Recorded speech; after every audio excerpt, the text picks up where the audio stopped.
La palabra de Dios es tan importante en la vida del cristiano como lo es el alimento diario para nuestro cuerpo. Estudia con nosotros el capítulo del día en Reavivados por su palabra. Números 30. Moisés explica, bajo la inspiración divina, la ley de los votos, específicamente en los casos cuando una mujer hacía una promesa a Dios. Tratemos de extraer principios que trascienden la cultura y la época. Primero, palabra de hombre. Si un hombre hace un voto al Señor o hace un juramento para imponerse una obligación, no faltará a su palabra, hará conforme a todo lo que salga de su boca, declara el verso 2. Brevemente, Moisés recuerda lo que fue dicho en el libro de Levítico sobre la obligación de cumplir cualquier promesa hecha a Dios. En el caso de los varones, estaban obligados delante de Jehová a cumplir su palabra. Ahora nosotros vivimos en una cultura y una época cuando cada vez es más fácil romper las promesas. Antes, la palabra de un hombre valía más que un documento. Ahora gastamos mucho en documentos, firmas y abogados y, aún así, cuán fácilmente se rompe todo compromiso, incluyendo aquellos tan sagrados como el matrimonio. Sin embargo, somos llamados a ir contra la corriente, porque al ser discípulos de un maestro que siempre cumple su palabra, como cristianos debemos honrar todo lo que sale de nuestros labios y más aún cuando se trata de una promesa al Altísimo. Segundo, promesas de solteras o casadas. La condescendencia, misericordia y paciencia de Dios son admirables. En los días de Moisés, la sociedad no estaba preparada para reconocer los derechos de las mujeres como en nuestros días. El Señor no rompe violentamente con las convenciones sociales. Aceptables para aquel entonces. Sin embargo, como rey de Israel, se las ingenia para brindar protección legal a las damas.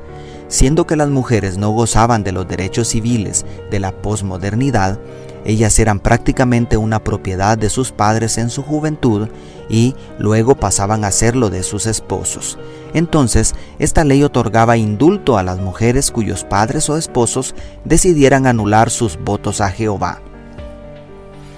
De esta manera, cualquier dama que hiciera una promesa a Dios, si su padre o esposo guardaba silencio al enterarse, ella debía cumplir su voto, pero si el hombre bajo cuya protección ella vivía decidía anularlo, ella quedaba sin culpa ante Dios. ¡Qué hermoso detalle! Dios mira el corazón, las intenciones. Cuando las circunstancias ajenas a nuestra voluntad impiden cumplir una promesa, Él tiene misericordia, su gracia cubre nuestro error.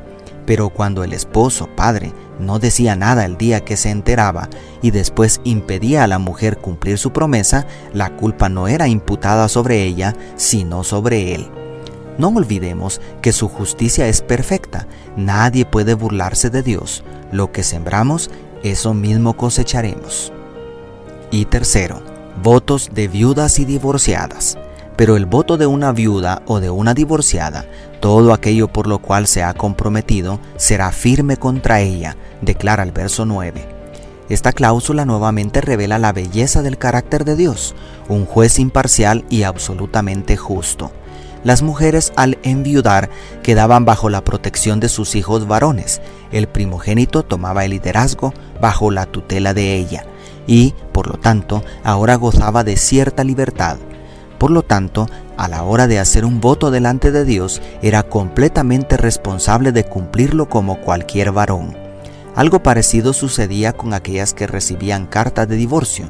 Ya no estaban bajo la tutela de su padre, ni tampoco bajo el cobijo de su esposo. Por lo tanto, estaban completamente libres y, por tanto, también completamente responsables de sus decisiones, palabras y acciones. Antes que alguna feminista se atreva a decir, entonces convenía más ser viuda o divorciada.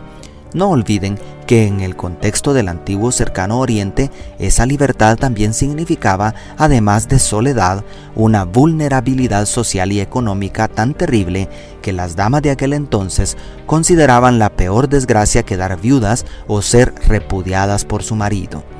Pero el principio implícito sigue firme. Dios nos juzgará de acuerdo al conocimiento, oportunidades y condiciones en que tomamos las decisiones. Dios te bendiga. Tu pastor y amigo, Selvin Sosa.